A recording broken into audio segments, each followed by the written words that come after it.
And we're off. Okay, guys, so welcome.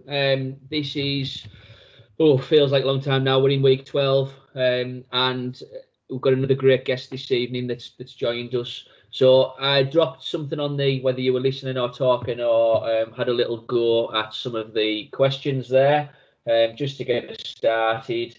So Ben had who was the first one? Ben, I think you said you got the first one, played at Sunderland. Give you the answers anyways. So there was some of the answers. I'm not sure if anybody did, but it'll keep you thinking. Maybe for your next quiz. So Stefan Schwarz for prohibiting him from travelling to space in a Premier League contract. Ballon d'Or footballer had a galaxy named after him, Mr. Ronaldo. Former Germany international who went to become a professional wrestler, Vice. England internationals reached number 12. I didn't know that, by the way. I didn't know it got to number 12. They were known as Glenn and Chris, Waddle and Hoddle. Vidal and Skinner, I think most people knew that. Villas Boas competed in the Dakar Rally. Mourinho, famously for stopping in the Lowry Hotel. Spanish's club nickname translates to mattress makers, Atletico Madrid. English rock star Elton John twice owned Watford. And allegedly Rangers tried to sign superstar after McLeish was alerted to his ability through a popular video game. And I think he's doing all right now, Mr. Messi. So there we are. Guys, we'll get kicked off and we'll get started. So welcome. Just general housekeeping again, as per usual. If you've laptop or tablet, if you want a smartphone, it does also work. Just think from Dave's thing was turn it to the side and it should be okay for that. Mute yourself, so just keep yourself on mute throughout, but use the chat function. So drop stuff in the chat function as and when, or if you've got any questions at all throughout, and we'll manage it accordingly. So between myself and Ben, we'll work with Chris and manage it accordingly. Unmute, and then you can call, text, or WhatsApp us if there's anything that's needed. But I think pretty much everyone's been on for quite some time now, so we'll be good to go. Just before I introduce Chris, and Chris tells us a little bit about me, I'm trying to get a rough guide as to where we're at and what we're going with these coffee clubs. So I appreciate, and a couple of reasons for this. There's definitely been a shift in mindset. So from when we were in lockdown to currently, I think this week, in terms of where people are at. So I appreciate that's people are starting to consider now football, getting back to football. I've spoke with numerous clubs all week around what that looks like. I know Ben's never been off the phone for 2 weeks, probably longer, around what that's looking like. And I appreciate that you guys are all probably shifting, thinking actually where it's going, coupled with the Premier League about to start back next week. So everything's, I think it passed its final thing tonight or this afternoon. So that's the go ahead for that. Could you just a couple of minutes before we get started with Chris, just answer, if you could answer the following questions. This is more just to try and help me inform where we take this coffee club. It's still going to be there. We're still going to run it, but I just want some feedback, if that's all right. Just from yourselves.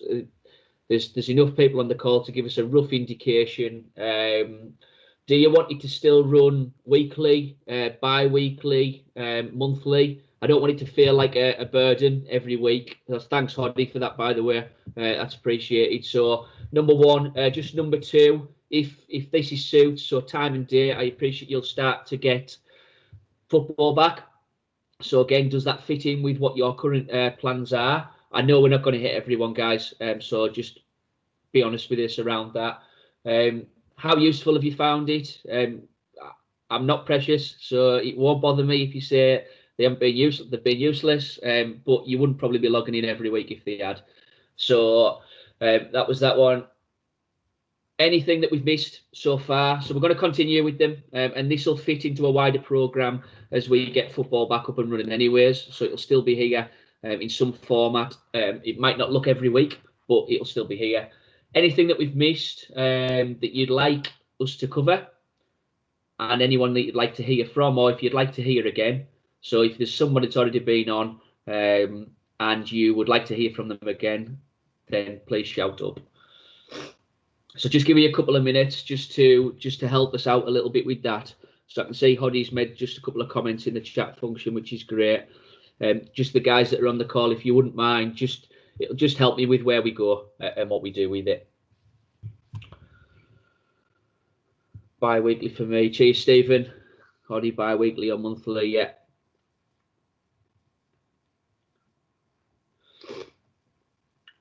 Bi-weekly, yes. 5. Spot on, Graham. Yeah. It kind of, I think I had a conversation with, cheers, Lee. Times suit me, Stephen. The times definitely suit me because I get out putting the kids to bed. And so the times are absolutely ideal for me. Monthly. Cheers, Will. Thanks for that.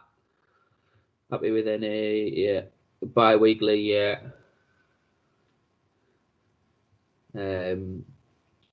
Cheers, guys. That gives me a rough. It gives me a rough guide to go off. So just keep firing that in. That's much appreciated. It kind of confirms where I think we were thinking, anyways. So me and Ben had a conversation around it earlier on. Around, does it work? Does it suit? Is it still in the forefront of people's minds? So thanks for that. That's much appreciated, and I'll go away and we'll work on that. I kind of think bi-weekly, starting to go bi-weekly, is probably going to be the way forward. And then when we get back to football, probably monthly, but we'll go from there. Okay. Thanks for that. So this evening, again, something slightly different. So we've covered quite a lot this side of the water, I should say. And I felt actually it might be fair to listen to somebody else that's from the other side of the water. So Chris has been logging in on a regular basis into our coffee clubs, and he's been chipping in with different bits in the chat box. So you'll have seen him in as Chris P. And I thought actually, why not try and showcase something else, something different. So me and Chris have bounced some things together, had a number of conversations. Technology's proved difficult at times, but actually we had a dry run through last night and it was spot on. And Chris will confirm that it was. So if it goes wrong tonight, I'll blame somebody else that's on this call. So over to you, Chris, if that's all right. I think, like I say, he's got a grand title. So I think he's going to try and give, I've seen the content, it looks excellent. So Chris is going to give a bit of an overview as to what he does, what's happening in the States, what he's involved in, and a little bit around his way of thinking and how they deliver grassroots football over there. So I hope it will be of interest. Brilliant. Thanks, okay. James. Thanks, James. Can you hear me okay? Yeah, you're loud and clear, mate. I did have a question before we started, right? And it was what striker with a continental name played for Leeds and Sheffield Wednesday in the late 80s, early 90s, and had a famous Hollywood father? So that was a question. There we are, starting with a quiz question. Yeah. So any answers though? Oh. Wait there, let me sort your thing. So fire away, guys, if you... So read that out, say that again, Chris. The question again. What striker with a continental name played for Leeds and Sheffield Wednesday in the late 80s and early 90s and had a famous Hollywood father? There's some far older ones on here than me. I was 88, so I'm going to pass on to the more experienced guys in here.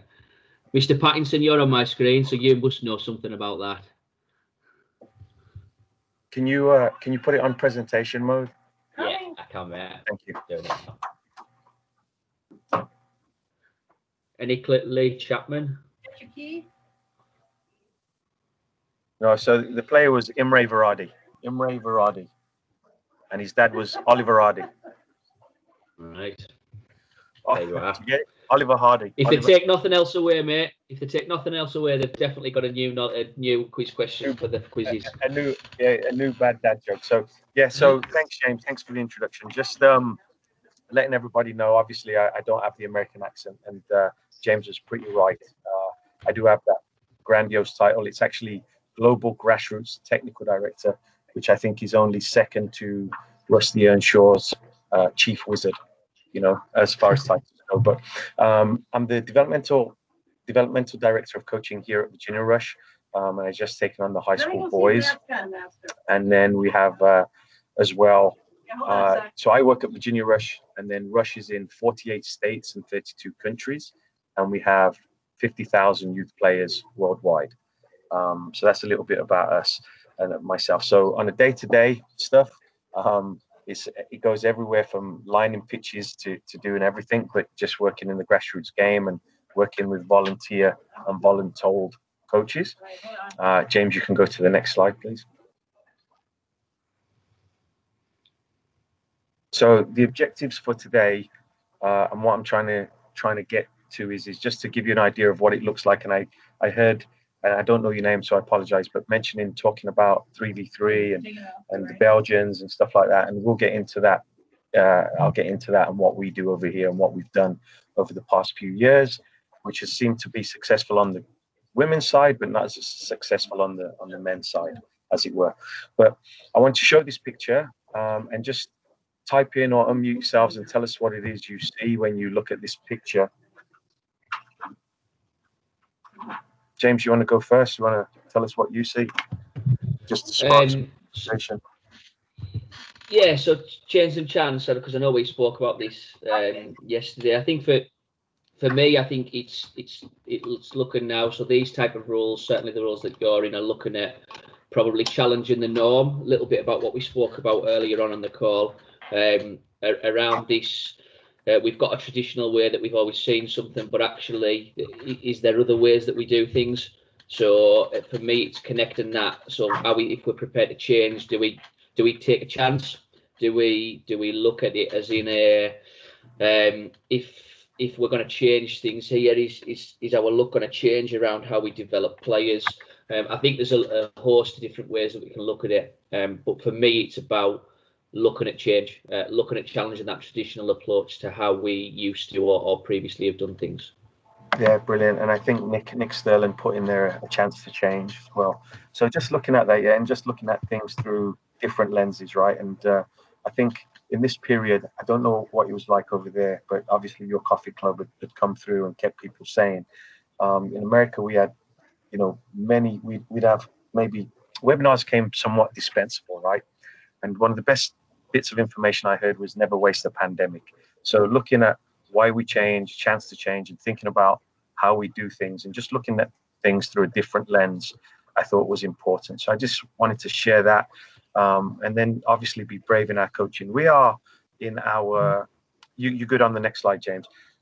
We are in week 3 of our return to play, which has been really, really interesting because it's a lot of training, individual training in a collective group. And I won't call it isolation because that's what we've been in.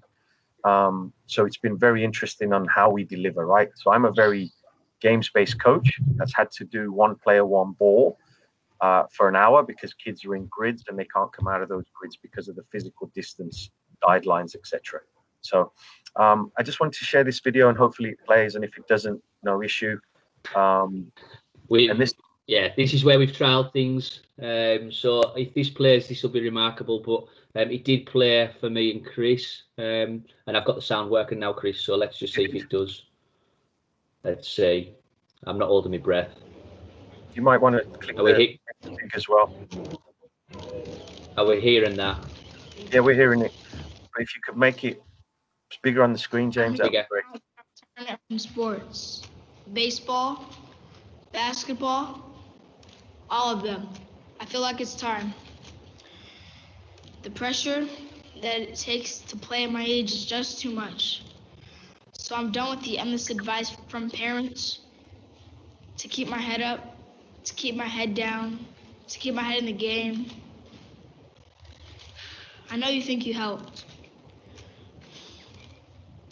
I'm walking away from the coaches that left me on the bench every time the game was on the line. I'm sure they'll agree I'm leaving at the peak of my career. I'll miss my friends and the fun we had when we were young. I said I'd play this game as long as I was having fun. And now, it's time to call it quits. Any questions? Who do you think can fix these issues? Parents, leagues, coaches, everyone. What are you going to do with all your free time? Whatever. Good. I think we can stop it there, James. Thank you. Yeah, no bother. Did that play okay? Yeah, it played well for me. I don't know whether it did for everybody else. So I wanted to share that. And the reason I wanted to share that is and just feel free to unmute yourself or type some thoughts in, what your thoughts were about that video.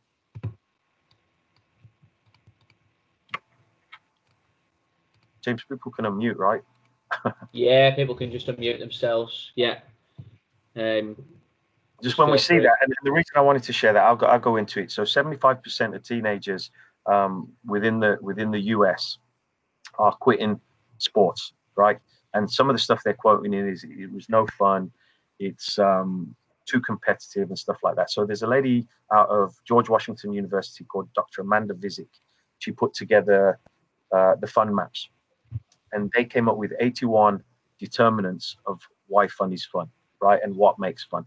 So what they looked at is replace fun with development, and then we get kids to stay in the sport longer, right? And it talks about the adultification of children's sports and stuff like that. But I thought that was important to show and read the stats. And then the other stat that I heard was that prison inmates in the US and in England get more outside playtime than children, right? Which is another alarming stat. Okay, next slide, please, James. Thank you. This is just as it moves slowly, right? This is Rush, right? Who we are. At the bottom of the pyramid is our core values, and we have 11 core values. And this month's happens to be tenacity. And then, of course, we have the next level of our pyramid, which is our developmental. And then our competitive, we have a select, and then we do have a couple of pro teams, right? So the focus is usually on the top echelon, but we're changing that, and we're trying to flip the script and really focus on our younger players at the grassroots level. Next slide, please. So just on that then, sorry, Chris, on that is, so when you're saying that the developmental block there, is that anyone can access basic grassroots setup that you have? Yeah, that's open to all. There's no, there's no discrimination, and there's within levels, there's different levels per se in that. So here in Virginia, yeah, go on. No, after you, James. Ask your question. Yeah, so is the levels then associated with age groups? Are they associated with how? I'm just trying to picture how your format matches ours over here, just to give people an idea. Yeah, great question. So we have a program that is an under 4 program, which is an introduction to football, right? And foolishly, we actually try and get them into games, which is 3v3. So if you can imagine 3-year-olds, 4-year-olds running around. So our recreational program or developmental program goes from the ages of 3 to the ages of 12. And then we have in that program, within that, we have around anywhere from 1,500 to 2,000 children. Okay. And then we have a program called Advanced, which goes from under 9 to under 19. And in that program, we have another 500 children. And then we also have a program that is called the School of Excellence, which is open for 5-year-olds to 8-year-olds. And that is with trained staff, not volunteer staff. And everything else is with volunteer staff. And we have another 200 children within that. And then we have our travel program, our competitive program, where we have all paid staff, licensed coaches, and they could pay anywhere from $800 to $1,500 a year. And in that we have around between 600 and 700 players. So our club here alone in Virginia is around fluctuates between 2,500 to 3,000 kids. Wow, that's a pretty big. So it's nothing on the scale that I'm trying to scale it to our grassroots game. It's absolutely nothing on the scale of what we would have over here, which will be more little clusters of a club. I mean, our biggest club in the county would be 42 teams, close to 400 or 500 members, or 500 players. So yeah, it's pretty big, I'm guessing. Yeah, just to give you that scale. And then 4 hours north of here, there's clubs with closer to the DC area, there's clubs with 10,000 players, right, at those different levels. Yeah. How does that games program look then within that? Yeah, so great question, and I'll get into that, but I will get into it right now actually. So for the under sixes, we currently play 3v3, and what we do is we have 2 fields side by side. So if you have 10 kids on your roster, we're playing 2 games of 3v3, and there's no referees. We do what we call soft sidelines, and the reason we do the soft sidelines is because when I first came here, so I came here 6 years ago, and Virginia Beach is a very military-driven area, but there wasn't much uniformity. And I say that because, there was the rules were they played 4 12-minute quarters. If the ball went out of bounds, there was throw-ins, there was corner kicks, and stuff like that. So one of my first projects is let's see how much ball rolling within training sessions and within games. So out of the 12-minute quarter, the ball was in play for 1 minute 56 seconds, right? And anybody who's seen those ages, is it really 3v3 or is it 1 against 5?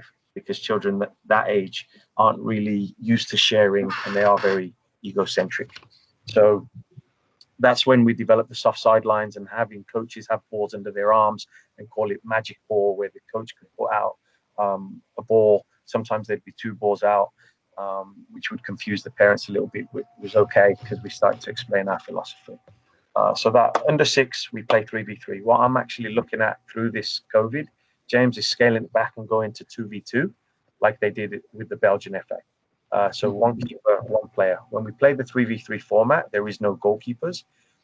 There's not like a hot lava zone, but the kids defend, attack together. At under 7 and under 8, we play 4v4 again with no goalkeeper, and we play 4 10-minute quarters. And the reasoning behind that and doing quarters is just the kids and their rest periods, whatever. And then at 9 and 10, we get to 7v7, and we have a build-out line. So I think you guys called it the retreat line in England, or maybe a halfway line. So at 9 and 10, the goalkeeper cannot kick from the hands. So there's no kicking from the hands for the goalkeeper. There's no heading at 9 and 10. And in fact, there's no heading until children get to under 12. And then we have 9v9 at under 11 and under 12. And then we have 11v11 starting at under 13. I still think that that's a little bit soon. That's up for debate. And I think Pete Sturgis, who was on last week, by the way, thanks, James, for having me follow Pete. But Pete tends to agree that as they start to hit PHV and peak height velocity, or as they're going through their growth spurts, maybe 14 for some players is when 11v11 should start. I'm under that same impression, and I think the French Federation have done something like until 15. So that's our games model, and that's what we do here. Taking heading out was quite controversial, but I think other countries are starting to follow suit, right? I think Scotland says no heading now as well until later. Yeah, and very similar in England. They're slowly starting to come in, certainly in training with the younger ones. There's no heading now. So yeah, it's kind of following on suit from what you said. But I think the other question to flip back on that is, did heading ever exist in that age group? And that's something that I know is a debate at this moment in time. So just a question from Darren, just while we're on that squad size. He's just asked about the squad sizes. Chris, on that. So on your... Great question. Yeah. So thanks, Gemma. Well, Darren, I'm just playing. Darren, yeah. So we do four 10-minute quarters, and then we do play 2 fields simultaneously. So there's 2 fields playing at the same time. So you've got 8 kids playing, and if you have a roster of 10, if you have a squad of 10, then you've got 2 kids sitting, but those kids are rotating through. We do say that we ask that kids get 50% minimum playing time, but this is all in-house, James. So when we're playing our 4v4, this is a rush team, a Virginia rush team, say maybe wearing a yellow shirt versus a rush team wearing a blue shirt. So it's all in-house, and it's all voluntold and volunteer coaches. So ability banded? Sometimes no. We do 2 years, 2 year. So it's under 7 and under 8. So there are moments where we don't ability band, and there are moments when we do. Do you know what I mean? Once we get to know them, a lot of kids are coming in, you know, for their first time as well. You know, it's really interesting, Chris, to listen to the scale. I'm sure guys that are sitting listening thinking, wow, that's huge for a single club. How many, just out of interest, staff and volunteer wise, Chris, what does that look like? So the volunteers, what they've got to go through their background check, and then usually they coach their own child, right? Yeah. So they go through that. We send them weekly curriculum, which I'm happy to show you snippets of, which I'll send them to you at a later date. But it's very simple stuff. It's storyline. It's all developmentally appropriate and age appropriate themes, thematic, and then they come through. You know, we ask that the grassroots licensing now that the federation has put out. There's some online courses which take 2 hours and they're like $25. There's a 4v4 license, a 7v7, 9v9, 11v11, and then we do some. They come in, we go through our policies and procedures, and then we take them out in the field and we give them ideas. And then in the past, when I first got here, I would show up to a coach's training to support them, and then ask them, you know, how can I help you? How do you want to do this? And we give them some opportunities where we say, okay, you want to, how do you want to do this? You want me to come and run the session and you can give me feedback? Do you want me to run through the session with you, or do you want me to observe you and give you feedback on the session? So these are ways that we can support volunteer coaches. The things that we try and start every coaches meeting, James, with, you know, raise your hand if you were once a child, and of course everybody's hand goes up, and then we try and tap into, you know, when you think back to your favorite coach or your favorite teacher, think about some of the characteristics that they had and why they were your favorite. You know, then we go into Joe Erdman's book, which was Inside Out Coaching, and we ask questions like, why do you coach? Why do you coach the way you coach? And then what does it feel to be coached by me? Right. So we really try and break it down so they're looking at they're looking through the children's lens of how it looks. You can go next slide, James, unless there's questions around it. Yeah.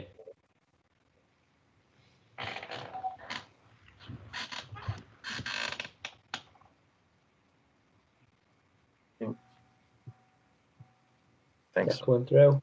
Yeah. So obviously there, I won't, you know, bore you with that. Obviously you can read through. We just talk about the goals and what it's like, and then, you know, obviously the goal is to have as many children playing for as long as possible in the best possible environment, right? And then you can talk about, like James said, right, ability groupings and stuff like that. Next slide, James, please. Yeah. James, are we doing the clap? Is the clap still going on? No, it's stopped now. So, yeah, we've seen the clap off, mate. It's all right. Our coffee club's won. Yeah. I don't mean that in a nasty way. Yeah, no, absolutely. So just again, looking at the grassroots level, children learn and develop to their full potential through game-like experience is an enjoyable environment that supports individual growth, right? And this is US Soccer's grassroots philosophy. And in that, what they've developed and what we've started to do and see more of is they've developed a methodology called play, practice, play, which is very similar to whole part whole, but there's subtle differences. And the subtle differences in the play, practice, play are in play one, as children arrive, you know, your arrival activity may be a 1v1 or a 2v2 or a 2v1, right? Depending on knowing who's in front of you. So if I've got little Wheeler, who's a demon dribbler, then I would play him against 2 players, for example. So the first part of that play is a lot of observation, and then you're planting the seeds of your objectives of your session, right? So that's play one, which is different to whole part whole, because we start with the whole game, right? And then we scale it back. In the practice part, there are 5 elements that go into the practice part of the practice. So number 1 is the organized, which falls under safety and all those kind of things. Is it game-like? Is there repetition without repetition? Is there appropriate challenge? and then is there effective coaching? So there are the 5 elements within the practice session, and then you might be working towards your key objectives. So you might have an easier part of the session and a less difficult part, a more difficult part of the session. And then we go into play 2. So in this instance, for play 2, if I have a group of under 12s which play, or under 10s that play 7v7, and I've got a 10-man roster, I might end with a 5v5 game, and it's closer to the real game. So questions around that? Next slide, James, please. Yeah. I suppose when you're talking there, Chris, around that, so quite similar to the whole part whole, obviously, but we would tend to maybe look at arrival separate, but still connected, and then into whole part whole. So I think you've got just a nice succinct way there of putting play with the arrival into then your practice into then your game.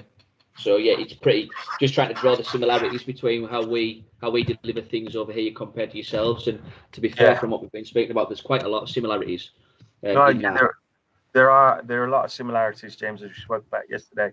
I think the subtle differences are in language, right, and the terminologies that are used, and stuff like that. So, when I first arrived here, there were, kids would show up at 5:15 for our School of Excellence, and it would start at 5:15, and the coaches would show up at 5:20 per se. So what we did was we would set up fields, and we told the parents, hey, if you want to drop your child off at 4:45, we're starting with the game, and then we get into it. Then we'll do an arrival activity per se, which might be a tag game for movement education. And the parents came to me and says, hey, I no longer have to get my kid off the couch and get them to training. They're coming to me and saying, hey, we want to get to training because we want to play. And they get to play, and there's a lot of unstructured free play. The coaches would play in. There was no real coaching in that. And then sometimes we wouldn't leave the bibs out. So it was a true street soccer format, or a playtime activity kind of thing for the children. And then, as you can see, the stage behind, it's a great question. We don't have a local FA. Darren, we don't have a local FA. We do have a state governing body. So we have Virginia Youth Soccer Association, and they are very supportive in the things we do. They're stationed about 2.5 hours away, but the technical director and the coaching education and coach development lead do come down and support us, and stuff like that. So what you see here, the stages, and I hope that answered your question, Darren, and feel free to unmute and pipe up as well. This is based off the American development model, the Olympics, and obviously some of the stuff has changed in the ages and stuff like that. But this was just a general model built with the USOPC, which is the United States Olympic and Paralympic Committee, and tied in with the National Soccer Coaches Association of America, which is now USC. Everything's an acronym over here, stuff like that. So next slide, please, James. Yeah. Unless there's questions around this one. 4-corner model, everybody's seen that. I think obviously what we often forget is everything should be underpinned by the psychosocial, and so on and so forth. But we look at these things and thinking about, for example, the metaphor I'll give is children are getting picked up and dropped off at different bus stops. And that was from Tom Hartley from UK Coaching. So we've got to consider where are they at when they get there? What are the things we're doing with them? Is it age and stage appropriate? And are we looking at things through the lens of a child per se? So next slide, James, please.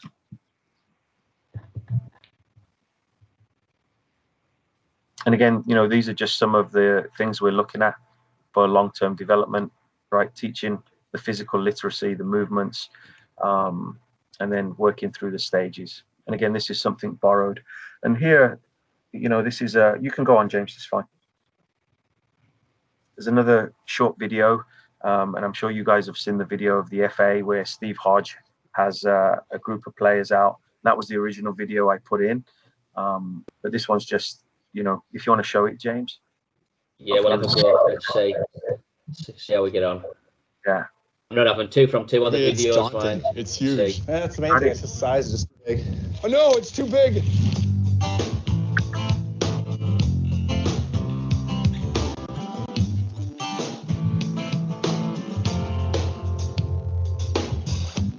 stepped onto this ice surface, I kind of was looking down and trying to figure out where it started and stopped. It's the view of what ice was like when we were kids. You know, this is what it was like, and you forget that when you get older. Looking out at this as a kid, it would be overwhelming. Just wondering, you know, if you're going to get up and down the ice surface. We thought this was for a completely different sport. It almost looked like a joke here. You know, you see the giant nets and everything. There's no way we're playing full ice on this. Am I going to play on this? Oh, jeez. No.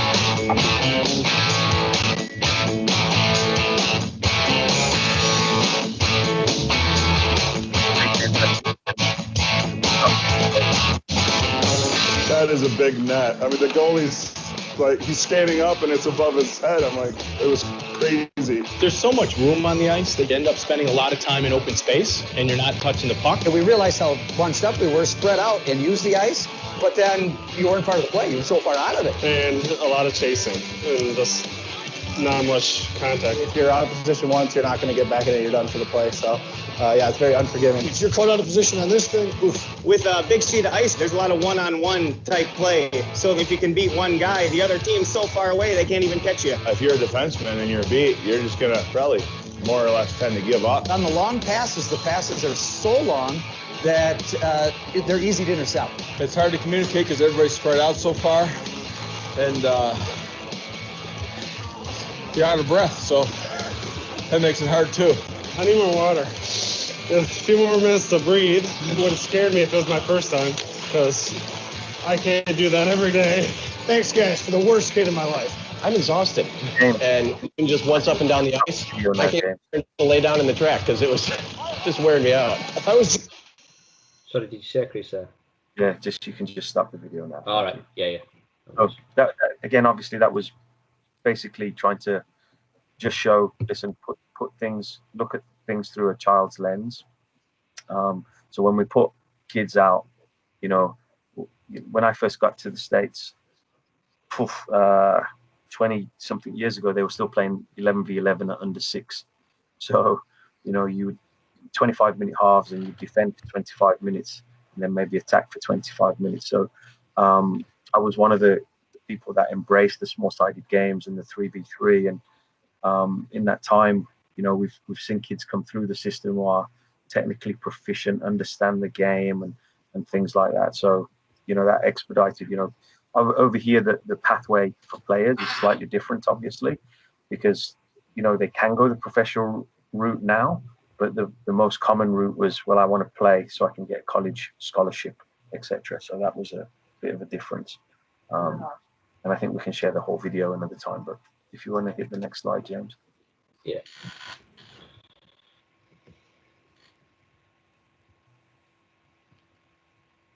So what the federation did with all grassroots licensing and all licensing is they divided it up, and they said that there's 6 areas, right? The 6 tasks of a coach, which was, as you can see, coaching games, coaching training sessions, leading the team, leading the players, managing the performance environment, and then communicate. Well, the last one, 6, is, it says communicating with players and families, but that was under leadership.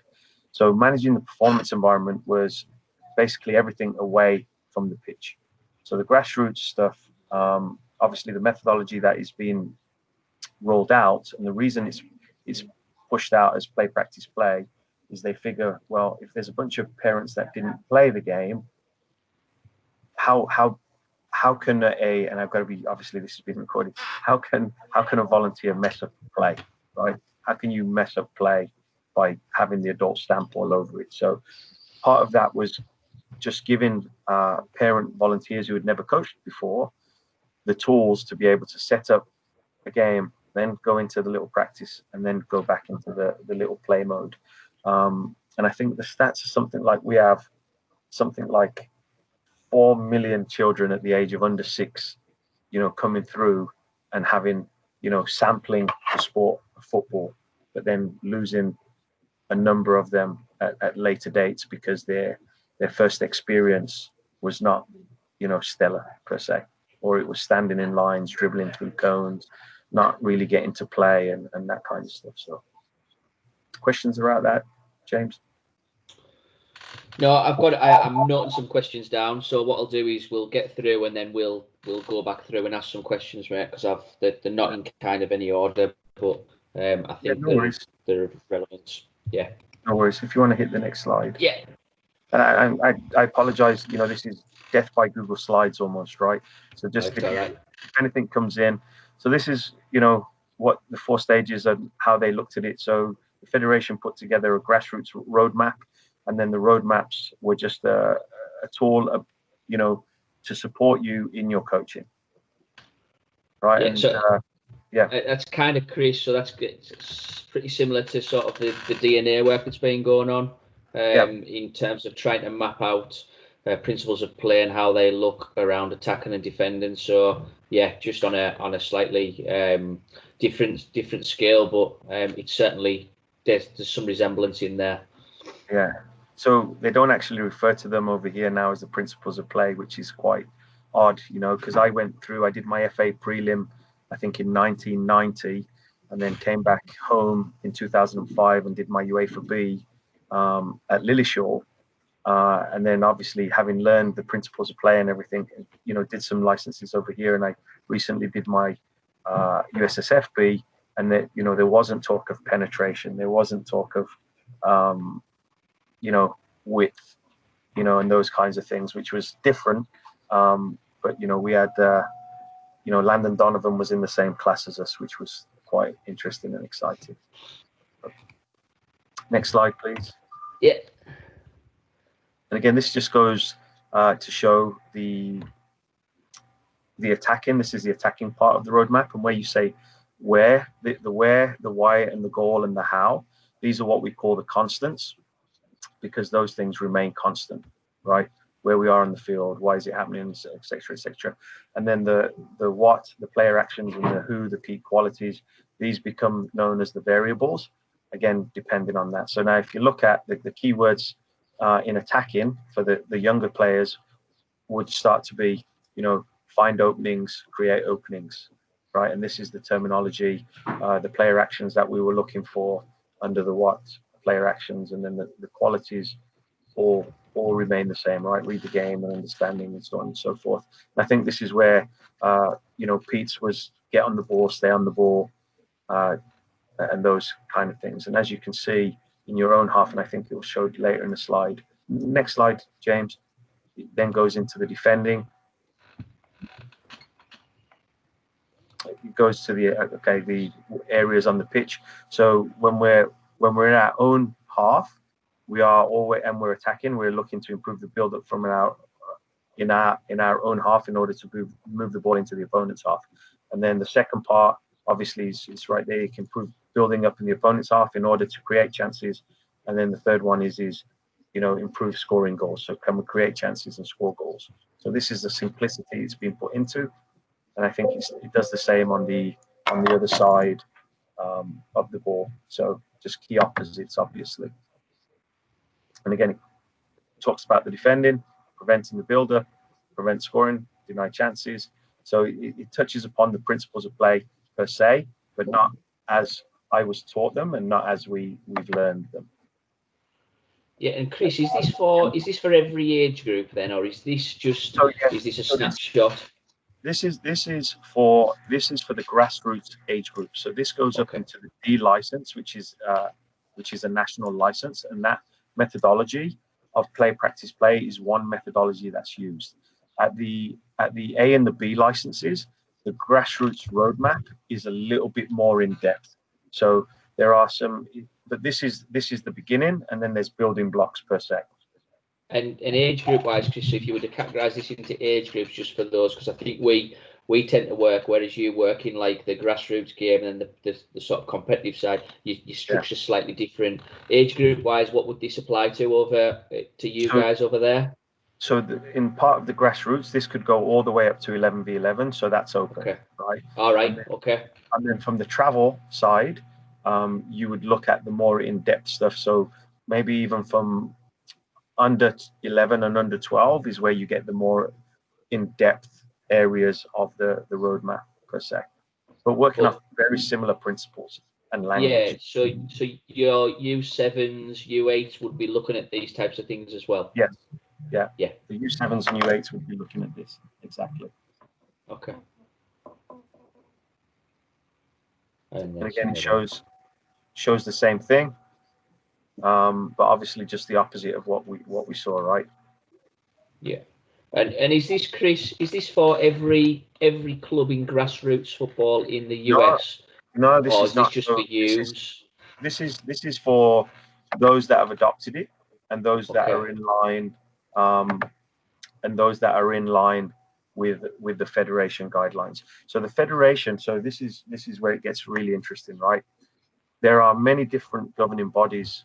The federation is the be all and end all, but high school football and other factions within recreational don't all necessarily fall under the United States Soccer Federation, which is like, it's crazy, right? But the vastness of the country, I think, is part of that. And obviously, they say that you can fit England, the country of England, into Texas 50 times, right? And Texas is just one state, and it's not even the biggest state. Alaska is even bigger than Texas per se.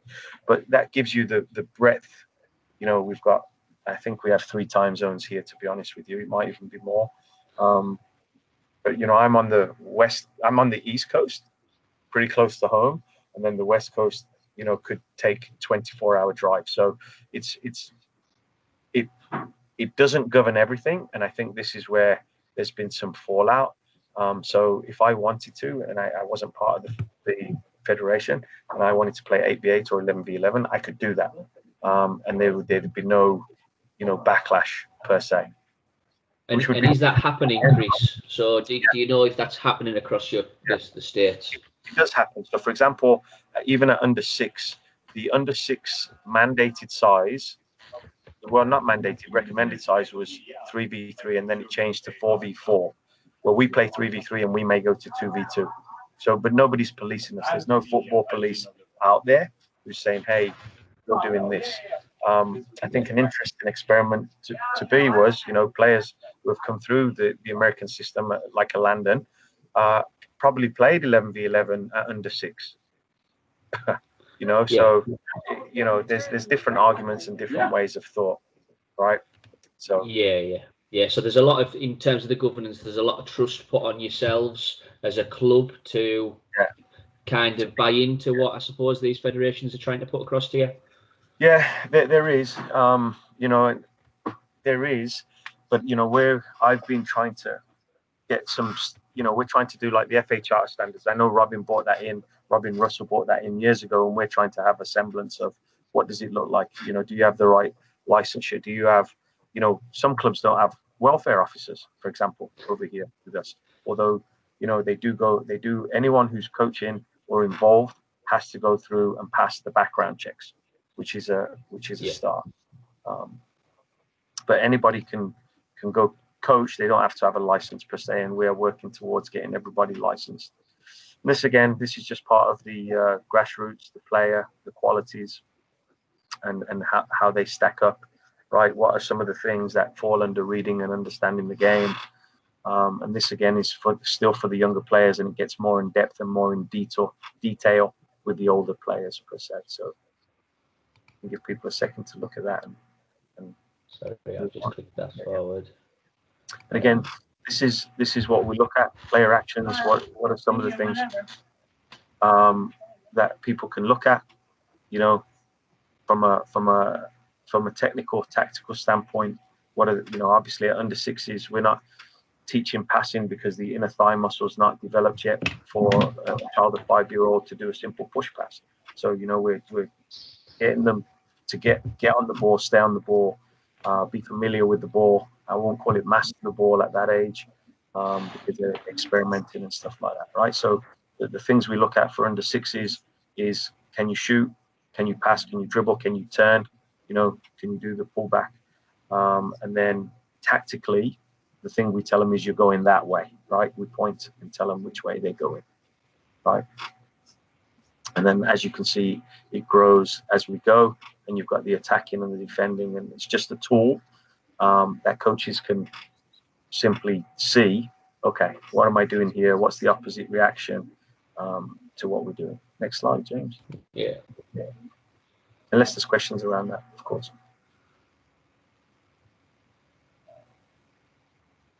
All right, and then there, you know, like I touched upon earlier, and this is what the play phases are. Yeah. And we might have, like I said, you know, in the practice part, we may have a carousel, you know, something that's a little bit more difficult and a little more difficult, and then give children a voice and a choice. Okay, do you want to go here where it's really hard, or do you want to go there where it's easy? So based around those things. I think there was actually a question, I've maybe missed one out there. Darren, are you, I'm guessing we're talking about maybe these slides here, so it's probably pertinent that we ask it now. Darren, are you there? Because you might want to ask, just to give us the angle that you mean. So yeah, just obviously you said about the federation being different, and I think you touched on it yourself, James, actually, whether or not this was kind of covering the whole of the state. But I just wanted to know whether or not this is what you showed us, Chris, was whether or not you altered this methodology within each age group. So obviously you would have key teaching targets for each age group, and whether that was something that you looked at yourself, or it was something that you had to do with regards to this is the way that you're being pushed by the federation, if that makes sense.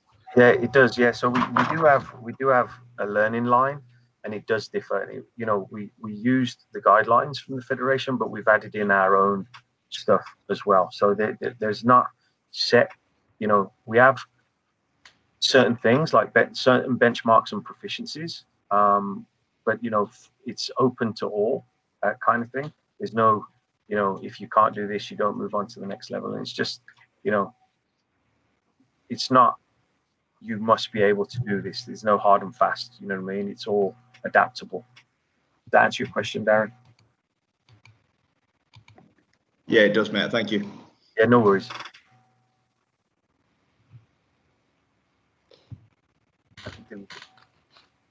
So again, this is just the coach's pathway that people can do. They've split the A up now into A senior and A youth, and the senior is, I think, 19 and above. And then, of course, as you get invited to your pro license, as you do back home. This is more of obviously the coach's pathway as opposed to the players. Yeah, and just on that then, Chris, so you talked about them being online, the 4v4. Is that all the 4v4 through to 11v11 online? Yeah. And then you would go on to your D license, I'm guessing. Yeah, so to do your D license, you need to attend one online and one in person.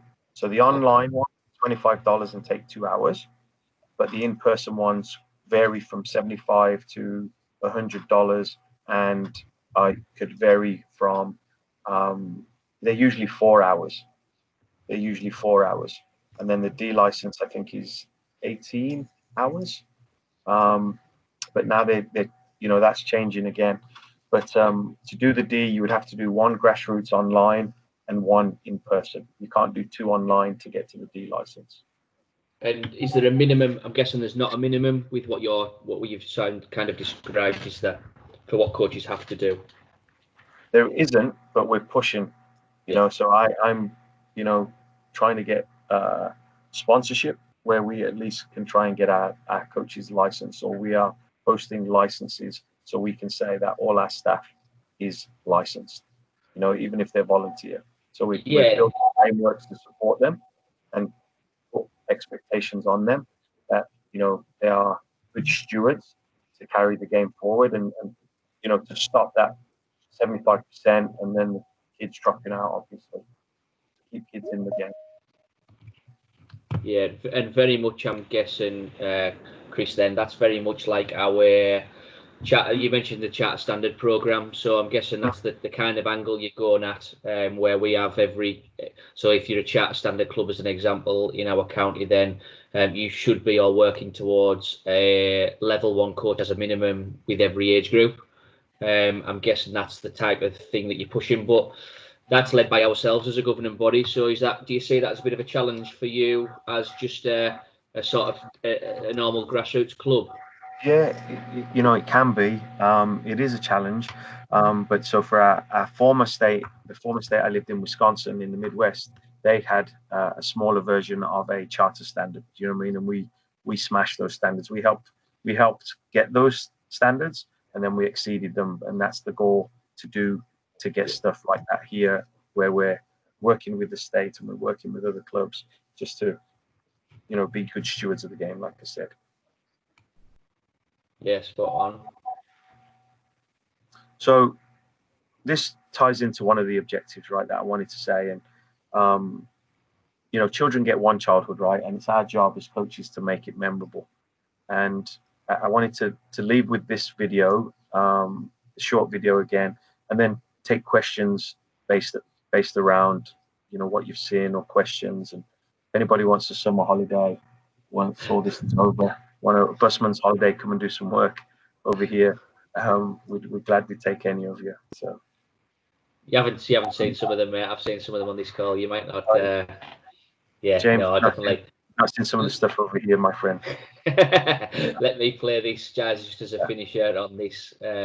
Let's just make sure. Let's see if it 3 out of 3. We're going for this. We know why kids don't learn. It's either poverty, low attendance, negative peer influences. We know why. But one of the things that we never discuss, or we rarely discuss, is the value and importance of human connection. Relationships. James Comer says that no significant learning can occur without a significant relationship. George Washington Carver says all learning is understanding relationships. Everyone in this room has been affected by a teacher or an adult. For years, I have watched people teach. I have looked at the best, and I've looked at some of the worst. A colleague said to me one time, they don't pay me to like the kids. They pay me to teach a lesson. The kids should learn it. I should teach it. They should learn it. Case closed. Well, I said to her, kids don't learn from people they don't like.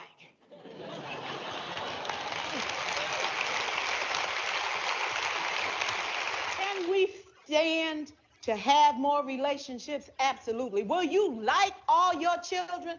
Of course not. And your toughest kids are never absent. Never. You won't like them all, and the tough ones show up for a reason. It's the connection, it's the relationships. And while you won't like them all, the key is they can never, ever know it. So teachers become great actors and great actresses, and we come to work when we don't feel like it, and we listen to policy that doesn't make sense, and we teach anyway. We teach anyway because that's what we do. Teaching and learning should bring joy. How powerful would our world be if we had kids who were not afraid to take risks, who were not afraid to think, and who had a champion? Every child deserves a champion, an adult who will never give up on them, who understands the power of connection and insists that they become the best that they can possibly be. Is this job tough? You betcha. Oh God, you betcha. But it is not impossible. We can do this. We're educators. We're born to make a difference. Thank you so much. Thank you.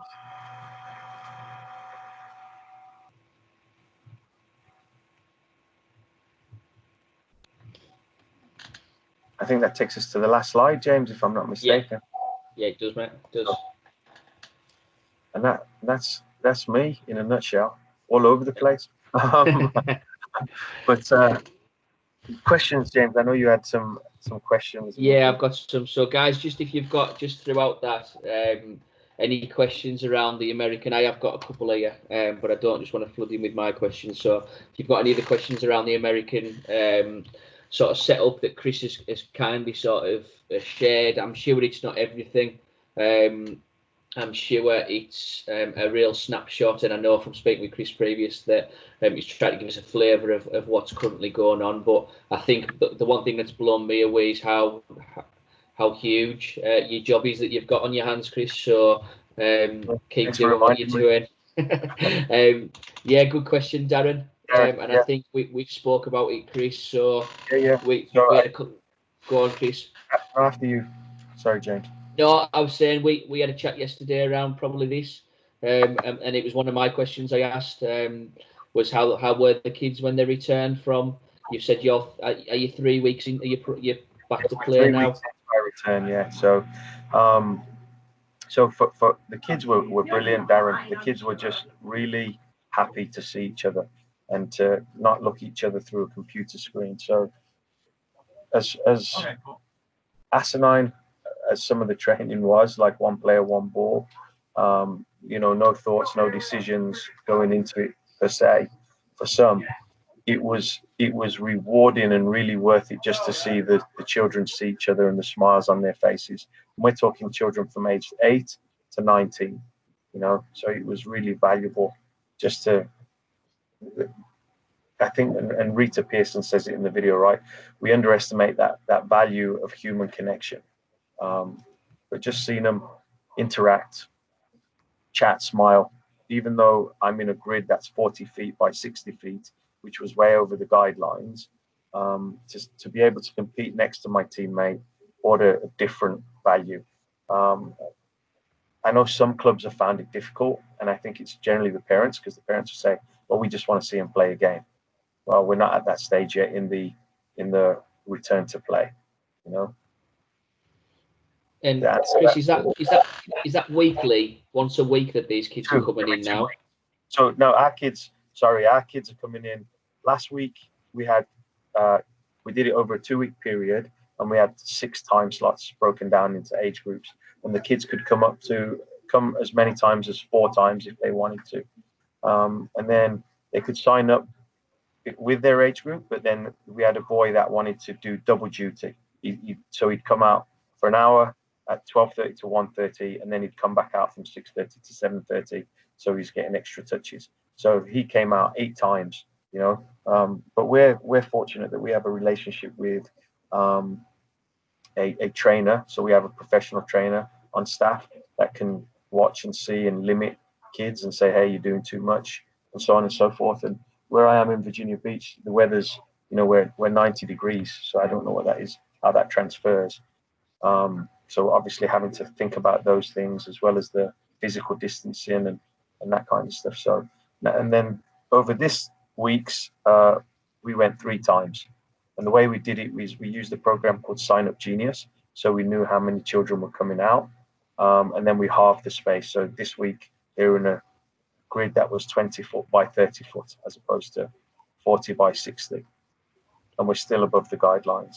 So the phases here go every 2 weeks, and every state has different phases because they have different guidelines. But obviously we're in constant communication with the medical experts, and each state has a different governor, and like I said, they all have different guidelines. So North Carolina, which is the state next to us, their numbers have spiked, whereas Virginia's have dropped, which was yesterday, but that changes on a daily.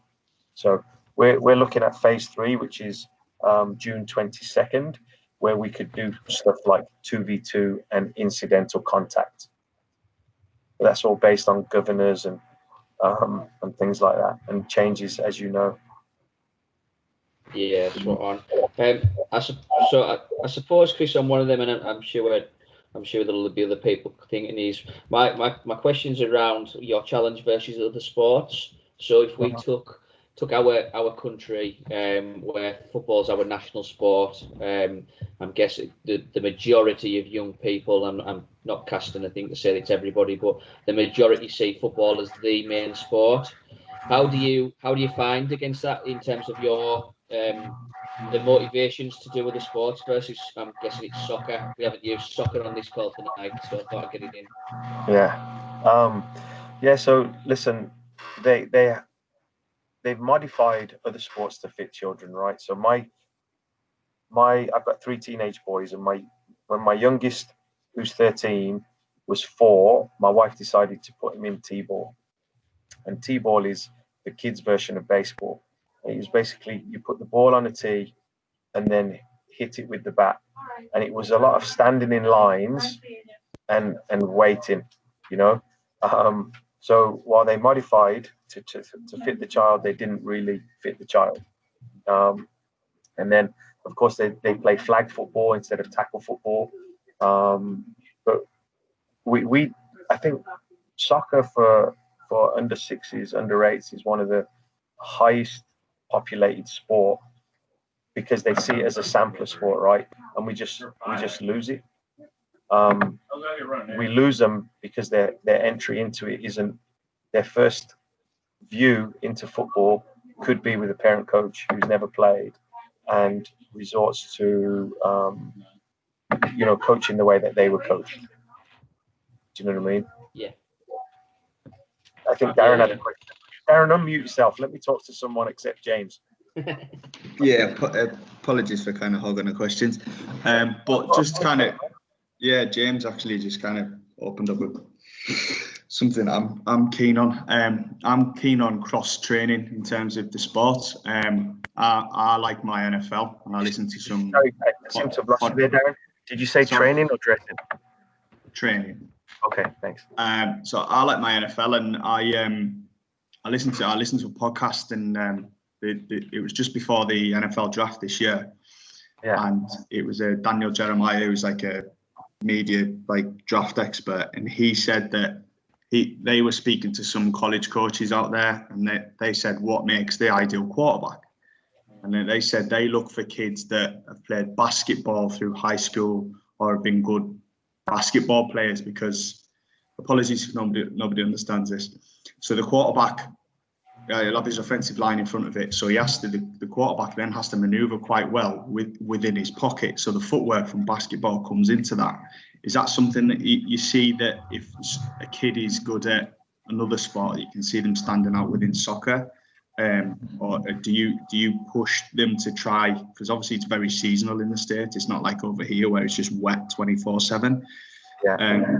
So is that something that you kind of push them to go, like, do you finish your season and then say, right, go and play baseball or go and play, American football or go and play some basketball? That's a great question.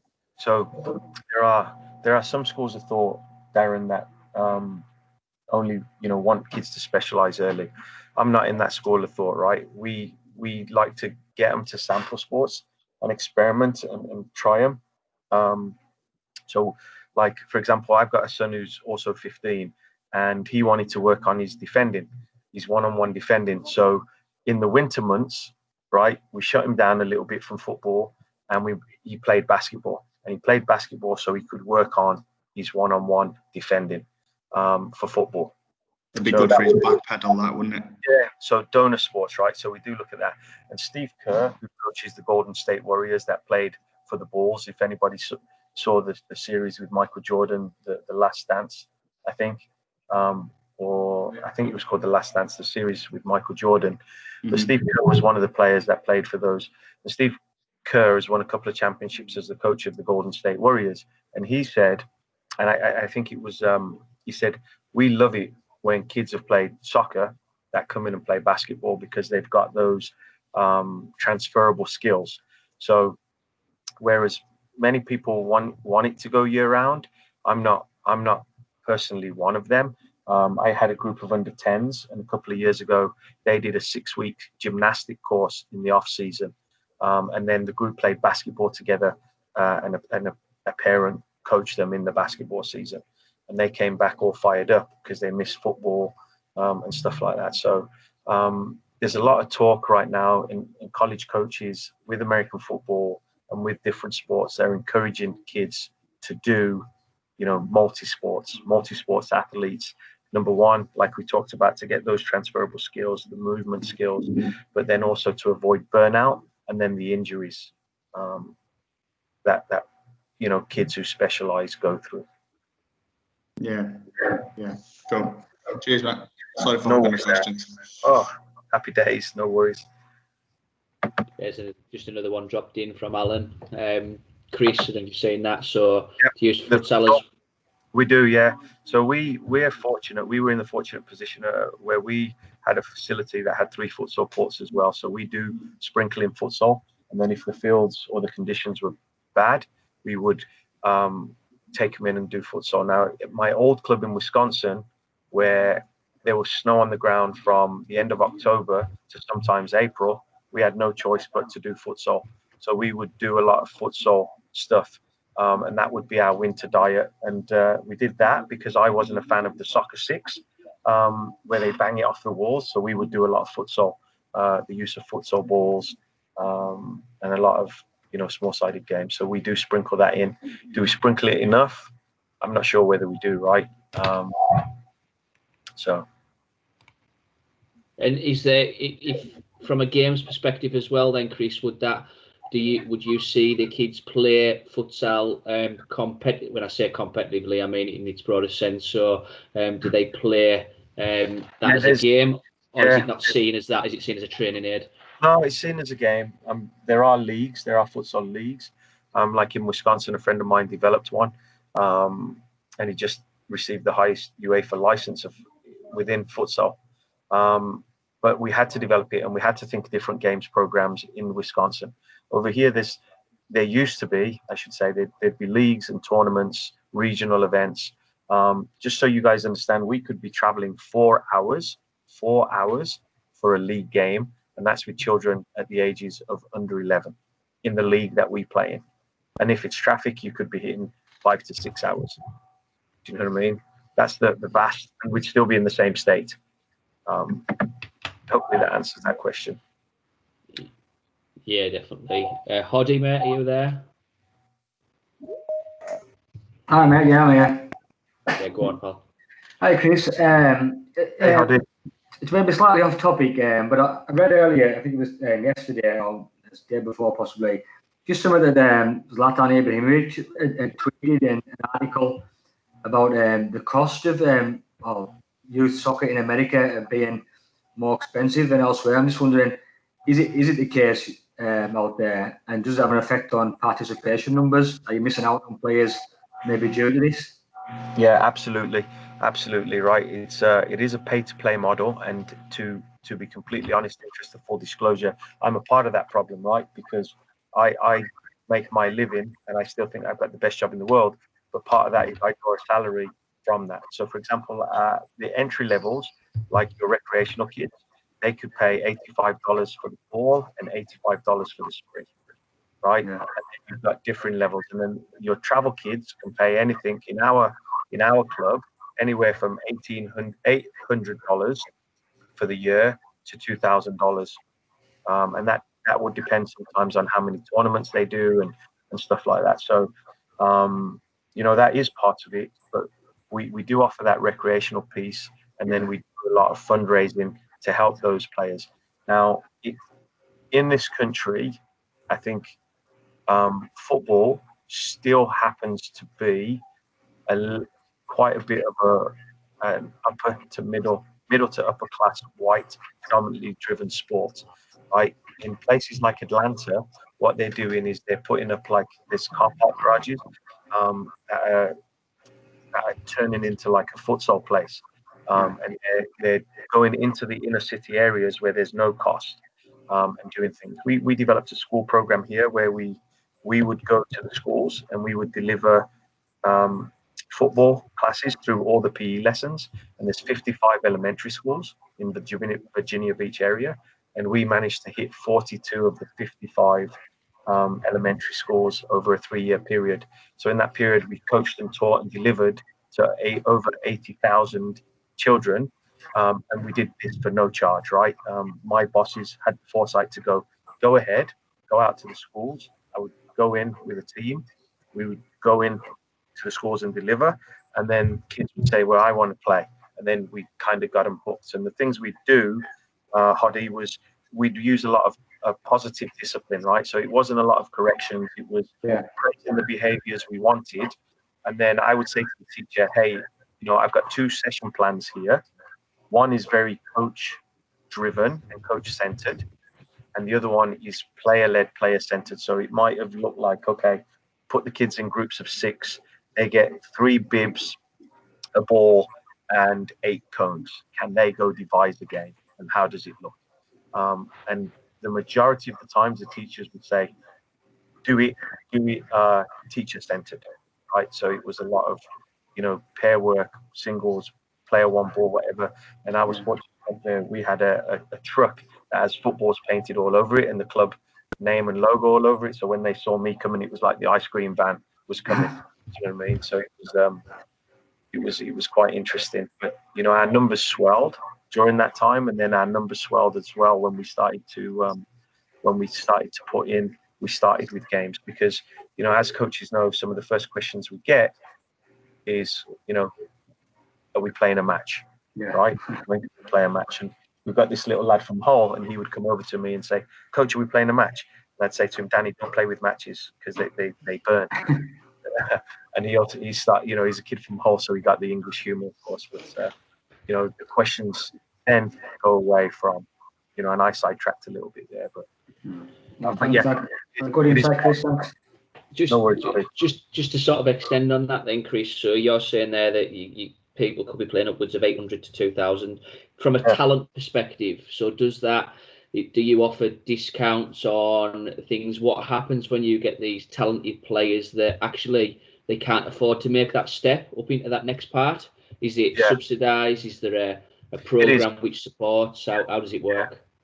It is subsidised, and it's subsidised through fundraising, right? So they have to go through a financial aid process, and then there's a body of people that look at that, and if they're on, say, the free and reduced lunches at schools, if they have to share, tax stuff like that, and then and there's also fundraising opportunities. So just across where we are, there's an open air theatre that does concerts or used to do concerts, and the parents could volunteer and do that, and there's volunteer opportunities.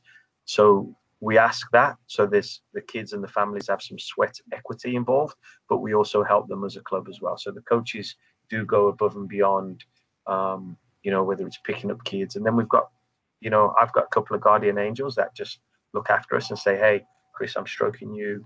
Here's a check for $5,000. Please put this towards kids that need it," per se.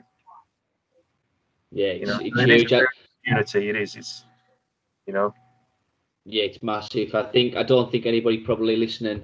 I certainly didn't. I know we've spoke on light touches on this, but I certainly didn't appreciate. I don't think the vast sort of detail that you've got around this one club with thousands of players and the costs associated with this. We see our grassroots game, and it is pretty much. I think the old jumpers for goalposts comes in. You can go turn up. You've got 2 jumpers and you can play football. And let's be honest, our running costs are of a minimum compared to what you're talking about on here. Just out of interest, Chris, what sort of staffing structure does that support then? So I know yourself as technical director, but then what do you have with you, alongside you, above you?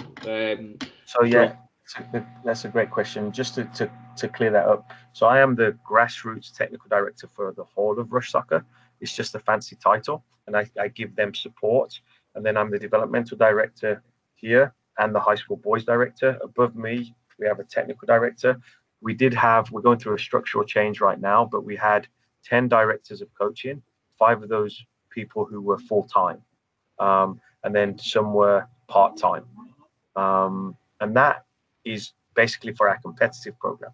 And then we have an executive director, we have a bookkeeper, accountant, we have a recreational program manager, we have a tournament director, and then we have an advanced and School of Excellence program director as well. So, we were a full-time staff of 12. Our offices are in an 8,000-seater stadium per se, with turf and back grass.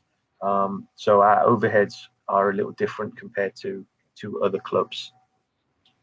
Yeah, and how close would the next club along be to you that's on this scale?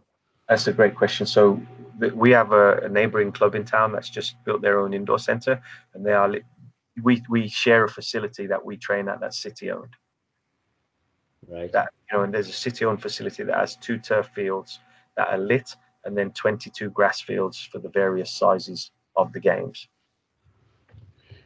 So then there's a couple of other clubs around town, a little bit further away, within a 15-minute radius. But that's a very few clubs for this area. And then you've got, in places like Chicago, you could, if I'm playing at one club, I could drive past 3 other clubs to get to the club I'm playing for in the Chicago area. Yeah. So some areas have more clubs than Jack Nicklaus. Yeah, it's vast. It's absolutely huge. I don't think I appreciate it, and I don't know if anybody else is in agreement. I don't think I appreciate the sort of scale at which this is you're kind of operating on for what ultimately we see as a grassroots program, and I'm sure yourselves are the same. Yeah. I think our budget at our club, and I could be often saying this, but we operate around $1.5 to $2 million budget. Do you know what I mean? Yeah. It's the same. Just the numbers are the same as some of our pro clubs. Maybe even not as much as some of our League Two clubs. You're talking about there. So it's huge. It's very big to get your arms around, right? Yeah. Obviously, you've spent time over here and you travelled a bit and you saw it. But the vastness of the country, and I think obviously not having the federation who puts the hammer down and said, what they did was they put out initiatives, not mandates. You know what I mean? They put out some player development initiatives, which people have bought into now and they're doing for the most part. But there's different governing bodies. So now what used to happen is US Youth Soccer was able to deliver licenses, but now the federation is the only one that delivers the coaching education, and everything else is certificates. Like the United Soccer Coaches host a convention where 40,000 people can come to, up to 40,000 people, and I know Jack Walton and some of your FA colleagues were over here looking at that. Yeah, no, definitely, it's huge. That to be fair, mate, you've sort of blown my mind around how big this and how different. So we talked yesterday and we talked earlier on about how there's a lot of similarities, and I think there is from a technical perspective in terms of the work that you're trying to do, how you're working with the players. There's certainly a lot of similarities. There's some massive differences in the terms of your scale, size, how you operate. From probably a business perspective as well, that would engulf it would engulf our county, and I put our pro club in that as well. So it's very impressive. I don't know what the guys thought while listening in, but that is certainly impressive to listen. So thanks for that. No worries. Guys, if you've got any other questions, just fire away. But we've been doing these, so we'll continue to do them. Just some quick fire questions, Chris, if that's all right. Absolutely. Pretty straightforward. Last few months, what's the best thing you've read, seen, or listened to? That's a great one. Listen, I've loved the webinars and stuff. It's hard to pick out a favourite one, but the couple that I did with Pete Sturgis and Chris van der Hagen have been fantastic. Sally Needham on yours was brilliant. I also had the pleasure of hosting Sally, but I will say the best thing I've heard that is probably Never Waste a Pandemic.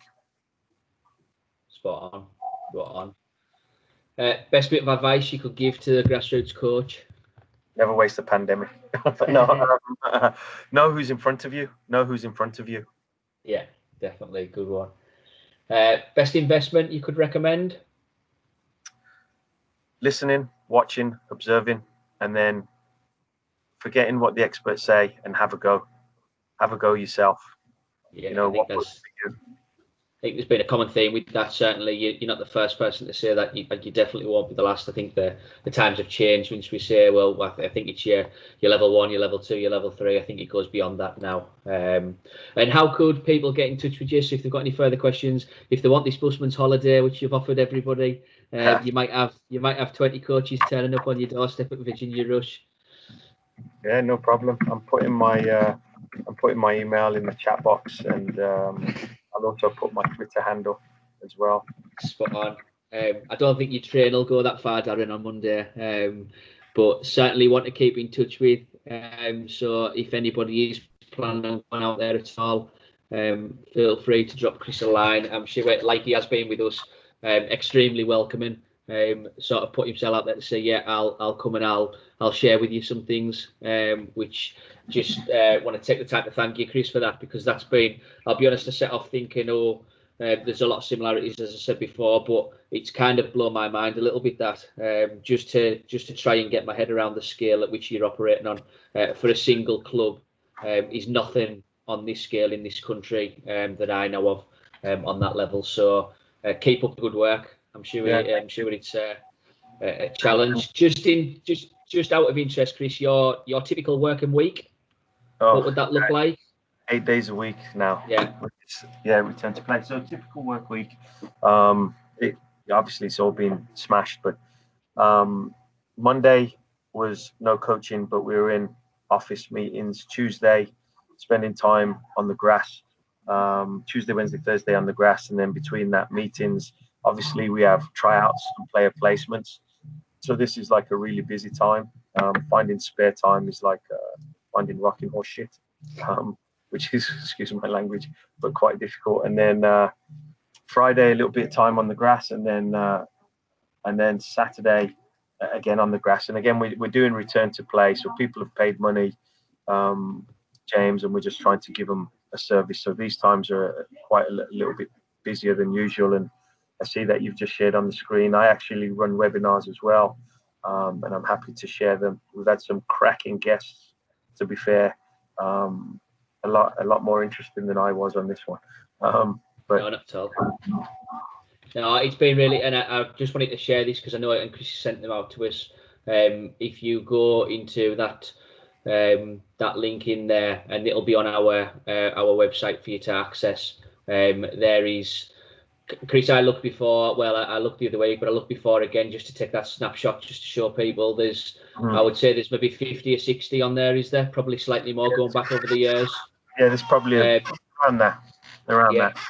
And there's some great stuff on there. So, and all accessible for you. So if you fancy listening to some more stuff around the people and the guests that are on there, then feel free, jump in and have a listen and share it for Chris. And I'm sure Chris will appreciate that. But just, Chris, can I just thank you? I think, like the comments in here, it's been an eye opener. It has been a really good insight, I think, into what currently goes on in the US. Scale wise, it's blown me away a little bit. So thanks for that. It's certainly got us thinking around how we are a lot smaller than you guys, and the work that's going on. I'm sure being involved in football, you know, you've got the best job in the world, but ultimately, why I asked you about the working week was I know that it takes over your life and you don't get much time. So people see it as quite, I'd love to do that job, without really understanding the hours and time and the commitment that goes into it. So keep up the good work, mate, on that. Thank you. Troughs and peaks, though, right? It's finding that balance, right? In those places. But James, I want to thank you for including me, and thanks to everybody for staying on. Ben, thank you as well. Thanks for staying awake. Obviously, we just got to get back out on the grass now and do a little more work. And my number's in there too. Feel free to reach out, WhatsApp. Let us know what you're doing. And you know, I feel blessed to, number one, be able to do this, but then speak to experts like James and Pete Sturgis and have the ability to learn and pick their brains. Right? It's like free CPDs.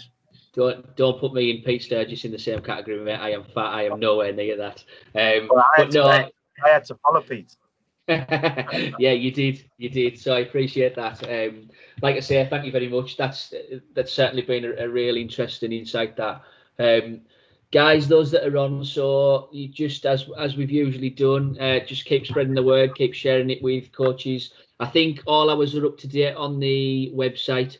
So if you log on, if you didn't catch Pete's last week, if you didn't catch the week before, there's a few now updated on there. So check them out. Feel free, share them as you see fit. They're on our Coaches Club as part of the Cumberland FA website. So thanks once again. Just I'll leave you with it next week. So I'll have a look back through the comments. I did have a guest who has now been furloughed as part of his work programme.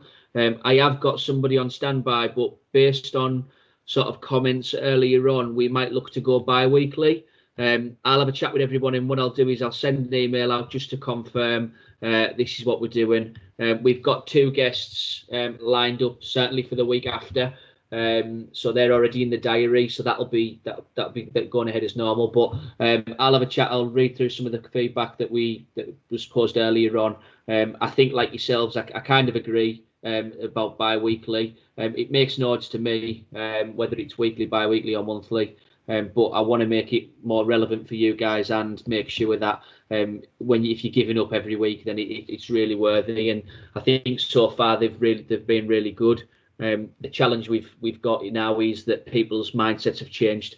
So not everybody now is on the stay at home, and I don't want to over sort of kill everybody and feel like it's a hassle to log in. I want it to be quite enjoyable, and you come in when you've had a little bit of time off. So we'll look at potentially bi-weekly, but I will drop everybody an email out on that. Appreciate yourselves logging in this evening, guys. As we've said, if there's anything that we can do without being battered about grassroots football and what training looks like, which we've kind of took this week, if there is anything that we can do, please just shout up.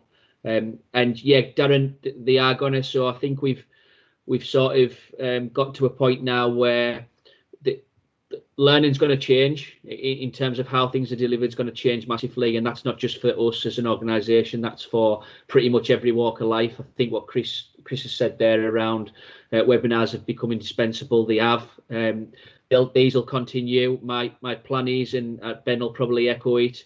On the call at the end of the day, he's the one that's firing me on Monday.